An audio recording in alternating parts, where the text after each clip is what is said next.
adelante. Carla, gracias. Vuelve cara a cara tras la temporada de debates y vuelve por todo lo alto. Tenemos a Verónica Mendoza, candidata presidencial de Juntos por el Perú, aquí en nuestros estudios a una semana prácticamente de las elecciones. Verónica, gracias por estar con nosotros. ¿Cómo está usted? Luego también de usted haber participado pues en los debates con buenos comentarios, particularmente después de esa primera fecha. Y abriendo una semana absolutamente crucial, como lo conversábamos fuera de cámara, en medio de circunstancias nunca antes vividas, dramáticas, y el desafío de cerrar una campaña en un contexto de pandemia. ¿Cómo abre la semana Verónica Mendoza? O cierra para abrir, digamos, la próxima. Gracias por estar con nosotros. Buenas noches. No, buenas noches, Enrique. Muchas gracias a ti y al canal por esta oportunidad nueva de seguir presentando nuestras propuestas. Para nosotros ha sido muy importante participar en estos debates precisamente para poder alcanzar nuestro mensaje a la población.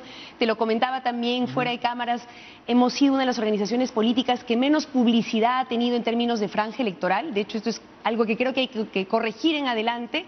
Pero bueno, estamos tratando de aprovechar todos los espacios posibles para insistir en nuestra propuesta, que hemos tratado que sea lo más concreta y aterrizada posible para el difícil contexto que nos va a tocar encarar a partir del 28 de julio, porque lamentablemente, aunque sea duro decirlo, vamos a seguir en un contexto de pandemia, un contexto de crisis económica que tenemos que encarar con mucha responsabilidad, ¿no es cierto? Y con los pies pues bien puestos sobre la tierra, ¿no? Verónica, vamos al grano con respecto a lo que va a ser esta semana, porque esta semana para los candidatos, particularmente en su caso y en otro pequeño grupo que va a pugnar aparentemente por las encuestas a la segunda vuelta, el tema va a ser de convencer a un bolsón de votantes que de repente hasta ahora no habían sido convencidos. Y entonces tenemos a un Johnny Lezcano en una punta no tremendamente cómoda para los tiempos que vivimos, parece que todo se ha achatado en términos de preferencias electorales.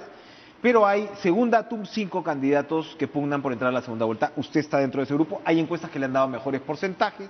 Datum le da 5.7, en fin. Pero el número que a mí me interesaba y que se lo comentaba era que el antivoto ha bajado de manera muy importante. Es decir, estamos hablando de un antivoto que usted tenía de 15%, que era relativamente alto, a 2%. Y estoy extendiéndome un poquito, pero ya vamos. Hay un miedo en el Perú que es, o hay un anti muy fuerte que es el antifujimorismo, pero hay otro anti que es el antiizquierdismo. Y puede haber un porcentaje de electores que dicen, Verónica Mendoza es una mujer preparada, articulada, mujer además, coherente, pero es, por decirlo de alguna manera, muy roja. ¿Qué le dice usted a estos electores en esta última Por eso he venido de verde, Enrique. Ahí vemos. Sí. No, a ver, Enrique, nosotros a lo largo de la campaña en realidad, y creo que los debates nos han permitido posicionar un poquito más este mensaje, hemos tratado de ser muy concretos respecto de lo que proponemos, porque creo que la gente no está para promesas vanas ni floro barato, ¿no es cierto?, sino cosas concretas. Y nos hemos preocupado de que cada cosa que proponemos tenga su sustento técnico y económico. Y creo, modestias aparte, Enrique, que somos la organización que más claramente ha presentado, por ejemplo, su plan de reactivación de la economía. Hemos planteado cuánto va a costar y hemos planteado además de dónde vamos a sacar los recursos para hacerlo. Porque para feria de propuestas, los hemos escuchado a los candidatos en el debate, nosotros sí hemos planteado claramente cómo, por ejemplo, vamos a financiar nuestro plan Chamba para reactivar la economía y el empleo, que incluye, Enrique, hemos planteado nosotros un fondo de garantía de 30.000 millones de soles para dar crédito barato a las MIPES, ampliar a quienes pudieron acceder a Reactiva Perú 2 añitos más de periodo de gracia para que puedan seguir resistiendo, dar 2 bonos universales nacionales, agosto y septiembre, para las familias que más lo necesitan, para que puedan subsistir, pero para que eso también ayude a levantar la demanda. Tú sabes que sin demanda la economía no se va a reactivar. Un plan de empleo masivo temporal y el aumento de la inversión pública. Hemos dicho que ese plan inicial para resucitar la economía, en concreto, entre los 2 bonos universales nacionales y el plan de empleo masivo temporal serán unos 17.000 millones de soles. Hemos dicho que vamos a usar responsablemente los ahorros fiscales que tenemos a disposición en estos momentos, que nos ha costado a todos los peruanos ahorrar. ¿Para qué, Enrique? ¿Para qué? ¿Para qué ahorra una familia? Para momentos como Para momentos de emergencia, como se lo explico a la gente. Si una familia tiene ahorritos y un familiar se le enferma, su vida corre riesgo, ¿tú qué haces con tus ahorros? Los utilizas sin dudarlo un solo minuto, y eso es lo que nosotros proponemos, no para despilfarrar el dinero en lo que sea, sino para salvar la vida de la gente, para resucitar la economía como un primer momento, ¿no es cierto? Y luego complementar eso con una reforma tributaria para que el Estado pueda recaudar más platita para la salud, la educación, la vivienda, y luego una revolución productiva para producir más riqueza, distribuirla mejor, ¿no? En momentos... La reforma tributaria, ¿en qué se resumiría? Porque, claro, el argumento de la reforma tributaria, en el Perú, el tema tributario es todo un desafío. El próximo gobierno, Verónica, va a recibir una presión tributaria de 13%. Así es. Y para abajo, precisamente por todo lo que se está viviendo. Entonces, claro, efectivamente hay promesas que hay que mirar con lupa entre los candidatos porque no se va a poder financiar todo. Pero por el otro lado tienes la discusión de cómo, y es una dicotomía un tanto clásica ya en los últimos años, o amplías la base tributaria como meta, cobrándole más al informal, o como usted dice, golpea más a los grandazos, o tributan más los grandazos. ¿Cómo se resume la reforma tributaria? Mira, tenemos que buscar hacer las dos cosas, pero siendo conscientes también de la crisis económica que estamos atravesando. Entonces vamos a tener que ir por partes, ¿no es cierto? En un primer momento, si creemos que hay condiciones, luego de este primer momento para resucitar la economía con el plan de reactivación, para revisar las millonarias exoneraciones tributarias que todos estos años el Estado peruano ha ido dando a grandes empresas. Efectivamente, 15.000 millones de soles es lo que en promedio la SUNAT ha dejado de recaudar por este concepto. ¿A quiénes? Bancos, mineras, universidades privadas con fines de lucro, grandes agroexportadoras, casinos y tragamonedas, Enrique. Entonces, por ejemplo, en el ámbito de la agroexportación, creo que el año pasado ya tomamos conciencia que 20 años de exoneraciones tributarias era un tiempo prudente para un sector, ¿no es cierto? ¿No les duele tanto a los agroexportadores el tema tributario como sí el régimen? El régimen laboral. ¿No? Bueno, o sea, entonces avancemos un poquito más en el tema tributario, que sectores como este, que ya están claramente consolidados, empiecen pues a tributar, ¿no es cierto? Entonces, revisemos de todas las exoneraciones tributarias que se están dando, cuáles todavía van a ser necesarias en este momento y cuáles ya pues hay que eliminar. ¿Cuánto más se para piensa, digamos, recaudar en términos de PBI, de presión tributaria? ¿Cuánto podríamos incrementarnos si nos centramos en ese lado? Mira, no tenemos el cálculo exacto porque no tenemos la información a la que pueden en estos momentos acceder la SUNAT. No somos todavía gobierno, Enrique, pero entre exoneraciones tributarias, luego también combatir eficazmente la evasión y la elusión tributaria, que es un concepto por el que perdemos aún más, ¿no? 60.000 millones de soles en promedio, es una barbaridad de plata. Claro, pero también empresas, Enrique, que con leguleyadas recurren al Poder Judicial para no pagar lo que corresponde.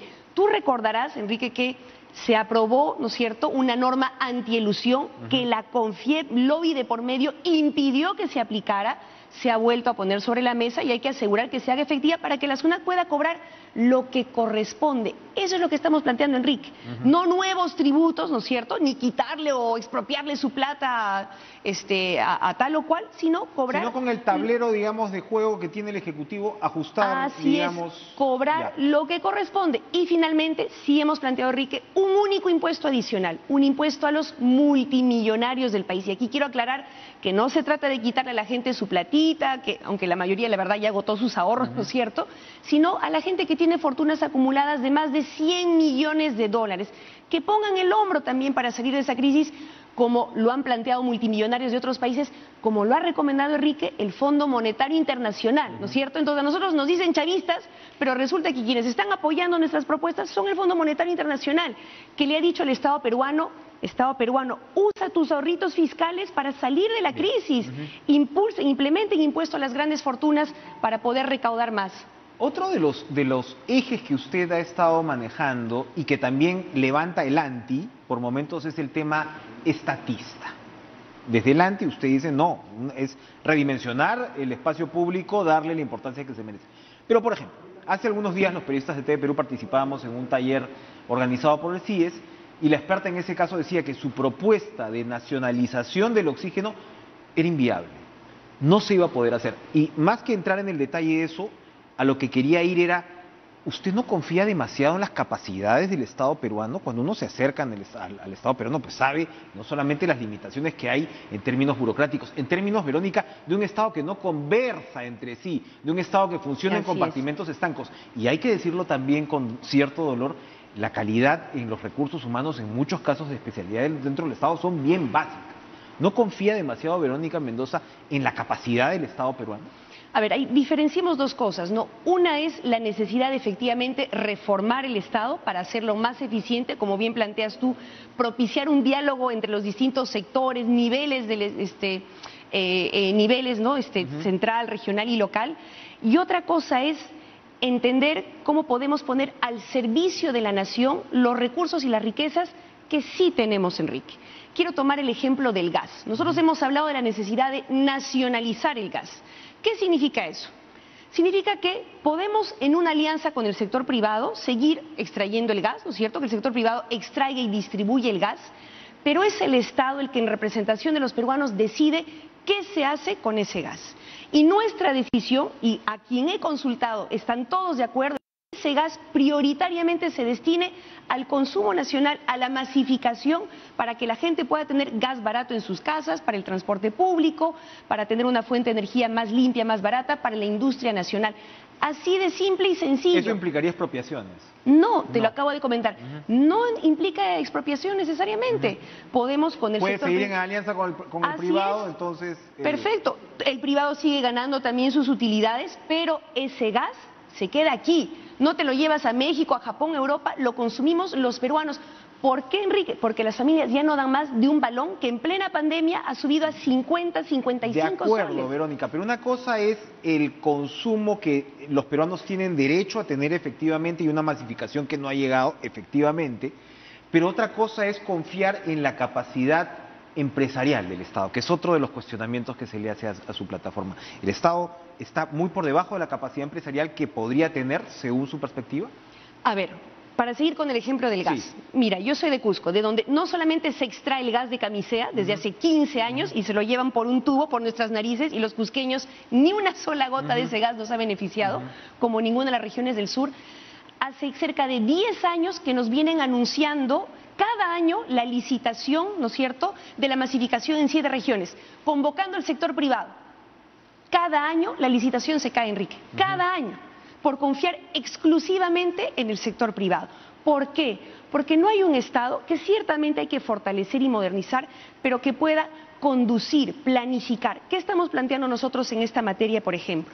Tener una autoridad nacional de masificación del gas, que no licite, ¿no es cierto?, la masificación por puchos, ¿no?, de manera arbitraria, desordenada y desarticulada, sino que planifique bien eso, convoque al sector privado, donde corresponda, donde no le sea rentable al sector privado necesariamente, el Estado también pueda intervenir, invertir para llevar gas a las zonas más alejadas, que es donde precisamente más se lo necesita, Enrique.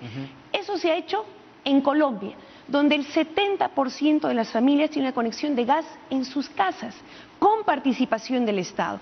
Eso te demuestra que sí es posible. No estamos nosotros en el afán de pelearnos con el sector privado, no somos anti-inversión, como se ha dicho, no. Lo que queremos más bien es facilitar las inversiones poniendo orden, planificando, poniendo reglas de juego claras, que no ha habido, Enrique, perdóname, termino con esta idea. ¿Por qué? Porque los gobiernos precedentes han preferido mantener el caos. ¿Por qué, Enrique? Porque en medio del caos se impone el que más billete tiene, el que paga la coima, ¿no es cierto?, el que arregla bajo la mesa con el funcionario de turno. Pero si tú planificas, estableces un orden de prioridades, reglas de juego claras, las cosas funcionan mejor y le vas poniendo un freno a la corrupción. Usted me está hablando de gestión, Verónica, y muchos... También. Es una gestión del Estado. Y muchos ciudadanos pueden decir, ya no nos remontemos más atrás, pero un ejemplo de una gestión que no fue muy buena desde la izquierda fue la de Susana Villarán. ¿Cómo se va a diferenciar, por ejemplo, Juntos por el Perú a la hora de llegar al gobierno? ¿Quién es su contingente de gestores que van a poner en práctica todo lo que usted me está diciendo, que suena muy lógico, pero también es súper ambicioso frente a los estándares de nuestro Estado? Mira, dos cosas. Primero, que en Juntos por el Perú sí tenemos equipo, a diferencia de otros partidos. Hemos sido, si no me equivoco, o a lo mejor corrígeme tú, Enrique, por favor, la única organización política que ha presentado un equipo de gobierno. Yo he estado con la jefa de plan de gobierno, que es Anaí Durán, socióloga, doctora en sociología.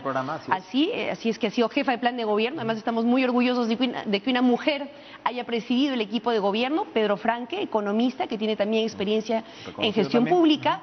Oscar Dancourt, que ha sido presidente del Banco Central de Reserva, con una de las gestiones, ¿no es cierto?, más eficientes y reconocidas a nivel O sea, Dancourt nos global. va a garantizar que la macroeconomía no se va a patear. Tranquilos, vamos a mantener la inflación baja, Ajá. el dólar estable, todo va a funcionar bien. En fin, un equipo con el que vengo trabajando además, Enrique, desde hace varios años, ¿no? Por supuesto, hemos convocado nuevos y jóvenes profesionales, pero hay un equipo con el que venimos trabajando hace años. Y lo otro, Enrique, es que es necesario también mejorar la calidad y para eso hay que mejorar el reconocimiento y la remuneración de los servidores públicos. Y te digo esto porque tengo ahorita en la mente una enfermera que se me acercó en Chincha hace un par de días que me decía, yo trabajo hace 12 años como enfermera para el Estado y estoy en CAS, ¿no es cierto? Y me contó de varios casos de colegas suyas que ni siquiera están en CAS, sino con locación de servicios, que no tienen ninguna estabilidad, de personal de salud al que le deben sus remuneraciones del año pasado, Enrique, personal que está en primera línea. Entonces, si tú quieres un Estado eficiente, también tienes que tratar dignamente a tu gente, a tus trabajadores. De acuerdo, pero una eliminación del CAS como la que estamos viendo ahora y al mismo tiempo congelar la ley Servir, como estamos hace 7 años con la ley Servir congelada, ¿no nos va a llevar también a más desorden? Porque lo que se señala es que la consecuencia precisamente de la eliminación abrupta del CAS va a ser que recibo por honorarios, pues otra vez. Pero Enrique, lo que se ha aprobado no es una eliminación abrupta, sino progresiva del régimen CAS, ¿no es cierto? Y yo sí creo que es perfectamente compatible una gestión eficiente, ¿no es cierto?, pensando en el ciudadano, en el servicio que se le da, al mismo tiempo que le das un mínimo de dignidad a tus trabajadores. ¿Va a reforzar Servir? Mira, hace, como le digo, 7 años que no se mueve, ninguna institución ha terminado Servir, 5 apenas están en fase, Por lo mismo que tú has planteado, yo creo que sí amerita una revisión. O sea, por algo no se ha podido implementar, ¿no es cierto? Hay que hacer los ajustes correspondientes. Combinando, por supuesto, meritocracia, tiene que haber evaluación permanente, concurso público, transparente, menos amiguismo y nombramiento a dedo, en eso sí yo creo muy firmemente. El Estado no es para que sea agencia de empleo de tu partido, concursarán también los miembros del partido y no serán nombrados en función de sus capacidades, pero creo que eso se puede combinar también con un trato digno a los trabajadores del Estado, a los servidores públicos. Lo deseable y lo posible. La política es el arte de lo posible también. El Congreso que va a enfrentar al próximo gobierno no va a ser un Congreso estructurado, evidentemente, va a ser un Congreso fraccionado y ya sabemos lo que ha pasado con un Congreso y un Ejecutivo enfrentado, como lo que hemos vivido en los últimos 5 años. Ha sido una desgracia institucional la que ha vivido el Perú los últimos 5 años. ¿Cómo enfrentar eso? Por ejemplo, ¿usted entraría con todo con la nueva Constitución? ¿Armaría primero un pacto de gobernabilidad? ¿Cuál sería el orden de prioridades de Verónica Mendoza frente a ese Congreso? O sea, primero, Enrique, las prioridades del país, ¿no es cierto? Vacunación universal y gratuita, producción y distribución de oxígeno, acceso a Internet lo más rápido posible, ramificando la red dorsal, etcétera, etcétera, reactivación de la economía. Y respecto de la necesidad de pactos, por supuesto que sí. Pero el primer y más importante pacto que tiene que hacer el futuro gobierno es con su pueblo, y es el primero que haremos. ¿Por qué te lo digo, Enrique? Esto puede parecer obvio, evidente, pero todos los últimos gobiernos, lo primero que hicieron al llegar fue traicionar el programa por el cual habían sido elegidos. Traicionar las expectativas de cambio. ¿Cómo se firma ese pacto? ¿Con un referéndum? Es nuestro programa. Si la gente nos da su confianza para ser gobierno, es porque habrá votado por nuestro programa, un programa de cambio, un programa que garantiza salud, educación como derechos, que impulsa la reactivación de la economía. Entonces, nuestro primer pacto será con la gente, respetando aquello por lo cual votó. Cumplir el programa de gobierno. No traicionando, como hicieron todos los otros, las expectativas de cambio de la gente, arrodillándose ante los poderosos el día número 1. En segundo lugar, sí, Enrique, necesitamos diálogo y concertación con las fuerzas del Parlamento, por supuesto. Usted ha dicho sí. Fujimorismo y Podemos ni hablar. ¿Con quién sí? Corruptos y mafiosos, no. Mira, para serte muy sincera... Yo sé que en competencia es difícil mencionar incluso a los otros, pero ¿con quién sí? Porque si no, este país no avanza. Disculpe la insistencia. Te lo digo con toda franqueza. No, y yo entiendo, porque es lo que la gente también se está preguntando después de esta experiencia desastrosa de 5 años de bronca inacabable. Sinceramente, más que hablar de partidos, porque no tenemos partidos políticos institucionalizados donde tú digas, este partido en bloque piensan así, ¿no es cierto? O hay cohesión. Lo que tocará hacer es poner un programa sobre la mesa con las prioridades del país: vacunación, producción, distribución de oxígeno, reactivación de la economía, y convocar en torno a ese programa a todos, Enrique. Es una suerte de plataforma, todos. es un nuevo acuerdo nacional, no es. digo que sea lo mismo, pero por ahí, o sea, es una plataforma inclusiva, convocante. En función del programa, en función de la salud y la vida de la gente y la reactivación de la economía en un primer momento. Y ahí, bienvenidos todos, Enrique, no me importa qué partido sea, mientras sea gente honesta y comprometida con su país, tenemos que chambear juntos. Alguien que te diga, yo, porque soy bien bacán, porque mi partido es lo máximo, solito voy a resolver los problemas del país, es una burda mentira. Esta es la peor crisis sanitaria, económica de los últimos años. Necesitamos sumar fuerzas. Vamos a ir a una pausa, pero eso implicaría, me lo responde después de la pausa, lo que se llama usualmente un gobierno de ancha base, incluso un gabinete con tendencias no necesariamente similares a las suyas. Me lo responde después. De acuerdo.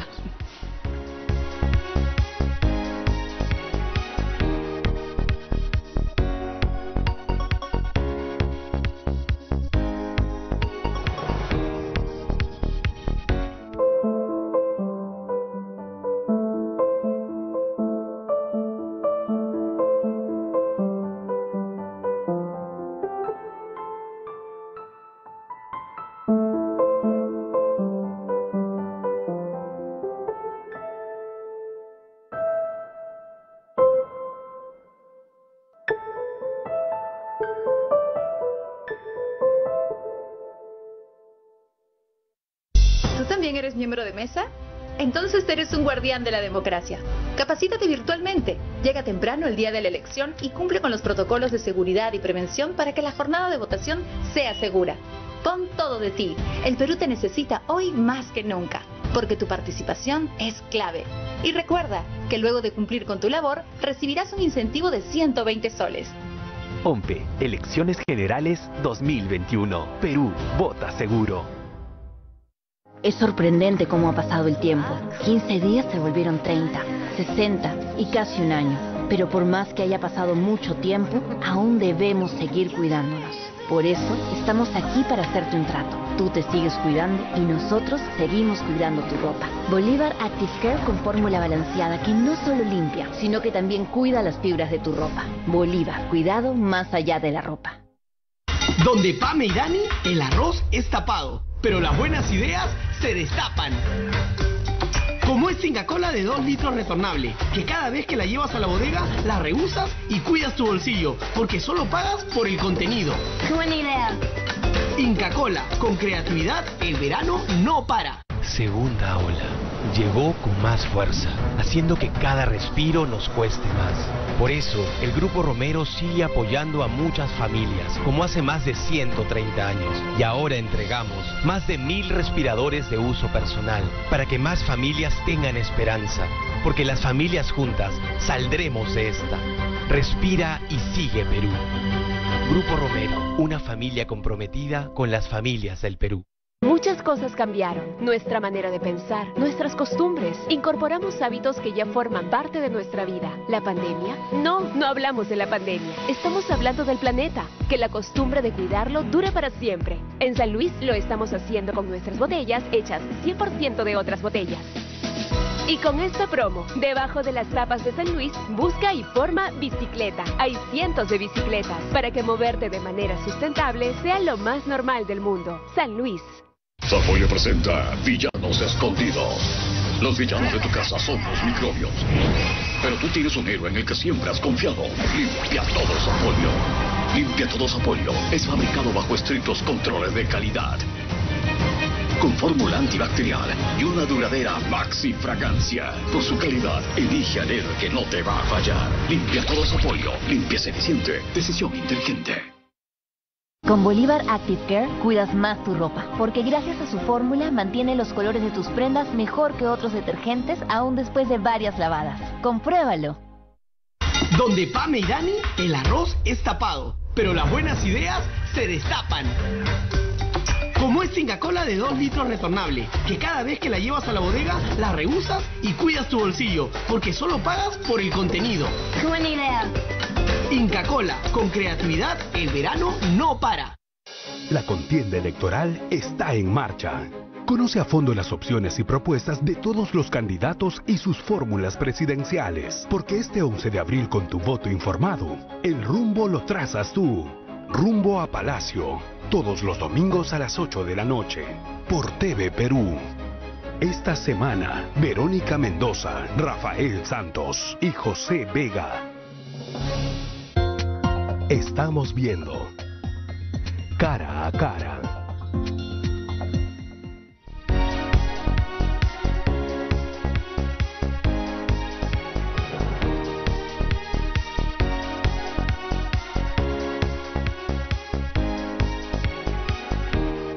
Verónica Mendoza, la dejé con esta pregunta. Esta necesidad de pactos ineludibles que tiene el Perú y que se merece el Perú, de pactos bien entendidos. No estamos hablando acá de las repartijas, ¿no? Que eso es parte de nuestra, digamos, perversión política en los últimos años. Lo que debería ser el consenso fue distorsionado.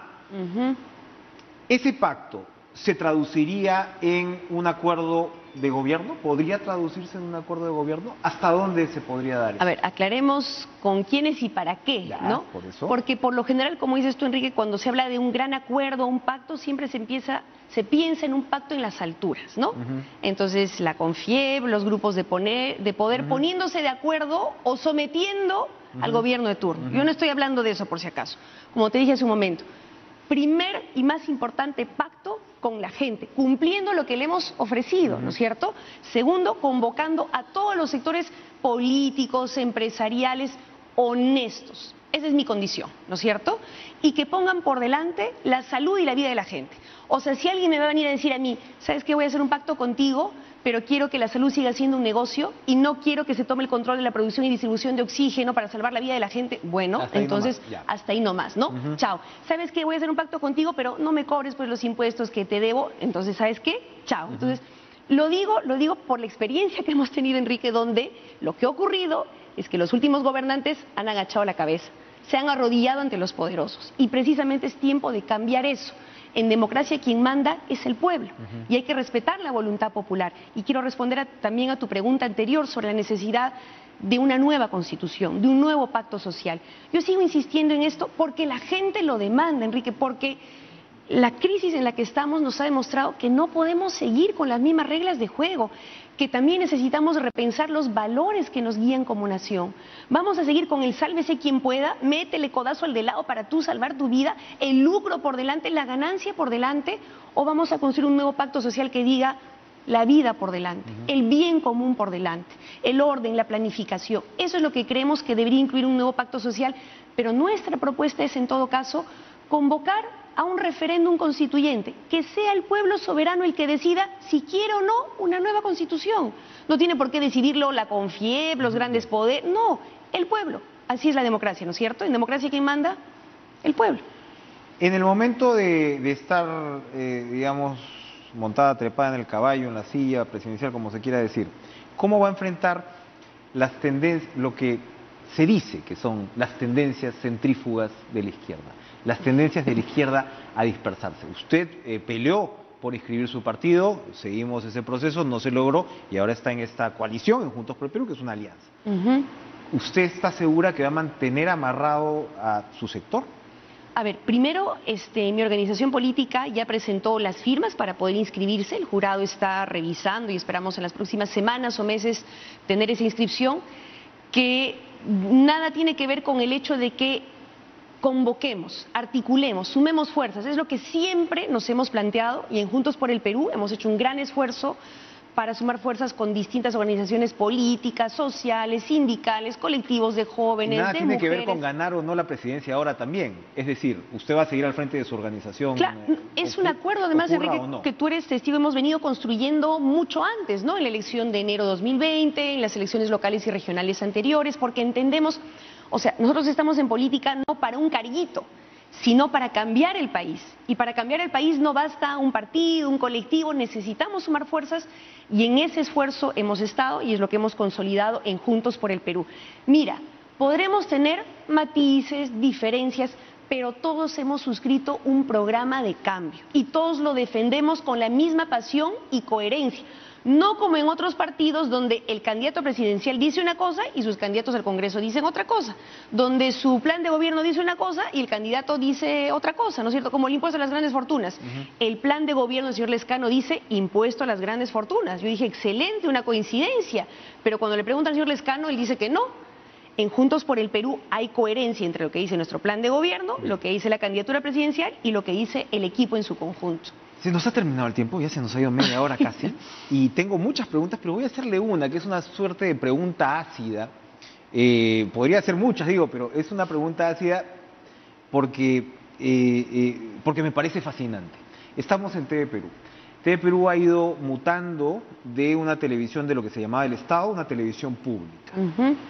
Televisión pública quiere decir que hoy yo le entrevisto a usted y mañana a un contendor y tiene noticieros lo más plurales posibles. Yo diría que de los más plurales de la televisión en general. ¿Ustedes mantendrían eso o retrocederían de alguna forma en el manejo de la información del Estado? A ver, Enrique, primero, porque sé a dónde va tu pregunta, porque sé que nos han querido acusar, ¿no?, de querer mancillar la libertad. Me encantaría hacérsela a todos los candidatos si tuviera el tiempo. Nosotros vamos a respetar, como siempre hemos respetado, la libertad de expresión, la libertad de prensa. Creo que TV Perú además tiene que seguir fortaleciéndose como la televisión pública que es. Creo que han sido importantes, además, no lo digo por estar aquí, los esfuerzos que se han hecho por darle voz a los que no tenían voz, ¿no? Quechuas, aymaras, distintos sectores del país que lamentablemente en otros medios de comunicación no son tan visibles. Sí, lamento, no me parece un buen gesto que se haya decidido postergar la publicación, ¿no?, de un documental, ¿no?